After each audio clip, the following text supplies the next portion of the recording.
UP की hot सीटों के रण की सियासी रणनीति। अमेठी रायबरेली कांग्रेस की परंपरागत सीटें। हालांकि 2019 के चुनाव में अमेठी में कांग्रेस को हार का सामना करना पड़ा था। इस बार भी बीजेपी ने फिर से स्मृति ईरानी को मैदान में उतारा है। कांग्रेस ने अभी तक अपने उम्मीदवारों की घोषणा नहीं की है। रायबरेली में अब तक ना बीजेपी और ना कांग्रेस ने उम्मीदवार घोषित किए हैं।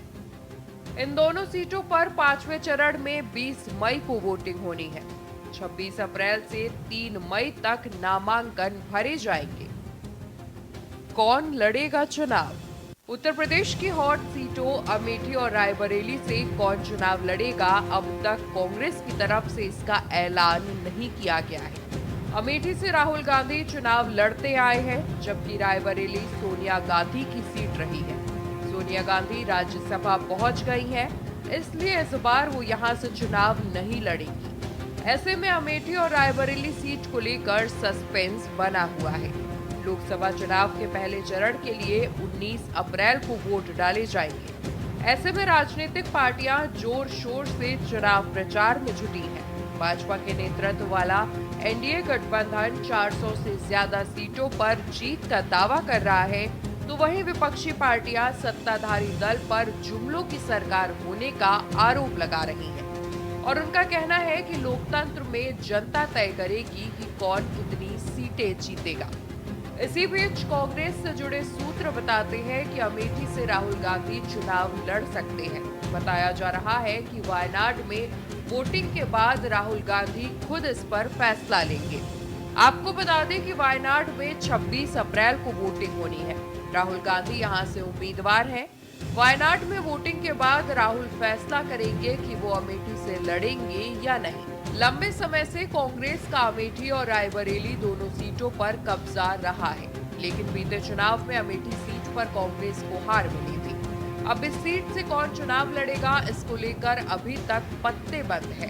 अमेठी और रायबरेली से राहुल और उनकी बहन प्रियंका गांधी वाड्रा मैदान में होंगी या नहीं, इस पर कांग्रेस के कुछ नेताओं का कहना है कि यह रणनीतिक चुप्पी है। हालांकि सबसे दिलचस्प बात यह है कि महाराजगंज, देवरिया, बंसगांव और वाराणसी जैसी सीटों पर पार्टी पहले ही उम्मीदवार घोषित कर चुकी है, जहां अंतिम चरण में 1 जून को मतदान होना है। अमेठी और रायबरेली से उम्मीदवार न घोषित होने को लेकर पार्टी के अंदर अलग अलग राय है। एक धड़ा मानता है कि इस पर कोई अनिश्चितता या भ्रम नहीं है कि राहुल प्रियंका को यूपी से चुनाव लड़ना चाहिए, क्योंकि देश की सत्ता की यात्रा में हिंदी भाषी राज्य बेहद जरूरी है और इसकी घोषणा सही समय पर की जाएगी। कहा जा रहा है कि गांधी परिवार अमेठी और रायबरेली से नहीं लड़ेगा तो बीजेपी को कैंपेन के लिए एक मुद्दा मिल जाएगा कि वो यहाँ से भाग गए, क्योंकि वो उत्तर प्रदेश में अपनी जीत को लेकर आश्वस्त नहीं थे। रॉबर्ट वाड्रा चुनावी मैदान के लिए कितने मुफीद?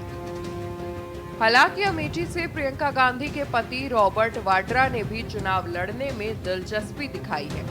हालांकि कांग्रेस में रॉबर्ट वाड्रा की भागीदारी के खिलाफ आवाजें भी उठी हैं। यहां तक कि उनके राजनीतिक काबिलियत पर भी सवाल उठ रहे हैं। कांग्रेस नेता व पूर्व रक्षा मंत्री ए.के. एंटनी से जब पूछा गया कि क्या रॉबर्ट वाड्रा उम्मीदवार होंगे, तो उन्होंने संकेत दिया कि ऐसा नहीं होगा। पूर्व रक्षा मंत्री ने कहा कि देश की धर्मनिरपेक्ष पार्टियों को गांधी परिवार पर पूरा भरोसा है। बता दें कि अमेठी से बीजेपी की ओर से केंद्रीय मंत्री स्मृति ईरानी फिर से चुनाव लड़ रही हैं।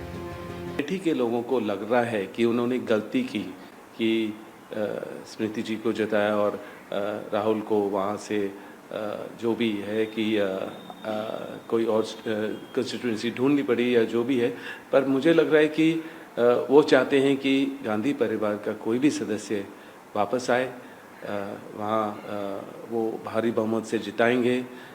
यहाँ तक कि वो मेरे से भी प्रेरणा करते हैं और आशा करते हैं कि मैं वहाँ अपना पहला कदम अगर राजनीति में रखता हूँ और सांसद बनने की सोचता हूँ, तो मैं अमेठी को ही रिप्रेजेंट करूँ, क्योंकि मैंने 99 से अपनी जो प्रचार प्रियंका के साथ शुरू किया वो अमेठी में ही था। देखो, ऐसा है कि मोदी जी के आने के बाद कई गढ़ जो है वो आज गड्ढे में चले गए हैं।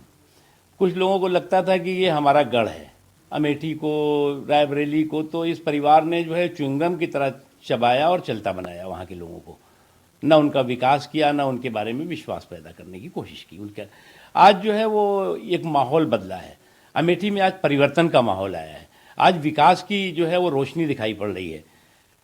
तो अब इनकी तो हिम्मत है नहीं, कोई प्रॉक्सी ही अपना परिवार का खड़ा वहीं कर देंगे। कांग्रेस महासचिव केसी वेणुगोपाल ने मीडिया से बात करते हुए कहा है कि जब प्रधानमंत्री केरल आते हैं तो वे केरल की तारीफ करते हैं, जब वे उत्तर भारत में होते हैं तो वे दक्षिण भारत की बुराई करते हैं।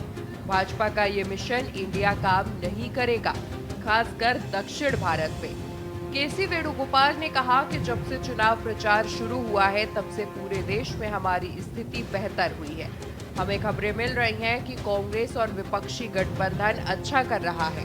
लोगों को एहसास हो गया है कि भाजपा की जुमला सरकार है। लोगों ने जो उम्मीद की थी ये सरकार उसे पूरा नहीं कर पाई। हर क्षेत्र में लोग परेशान हैं। कांग्रेस की गारंटी को लोग पसंद कर रहे हैं और इसकी चर्चा हो रही है। कोई भी चुनाव से पहले ये कैसे कह सकता है कि वो कितनी सीटें जीतने जा रहा है, ये जनता तय करती है। वो कहते हैं कि भाजपा देश भर में 200 सीटों का आंकड़ा भी पार नहीं कर पाएगी। लोकतंत्र में जनता ही सब तय करती है।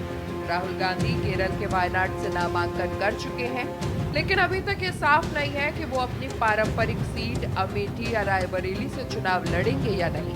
पिछले लोकसभा चुनाव में राहुल गांधी को अमेठी सीट पर भाजपा के स्मृति ईरानी के सामने हार का सामना करना पड़ा था।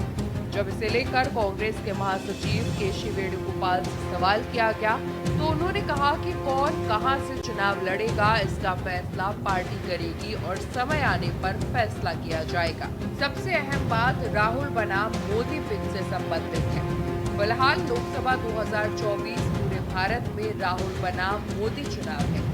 जैसे ही अमेठी के लिए राहुल के नाम की घोषणा की जाती है, ये स्थिति कमजोर हो जाती है। Special desk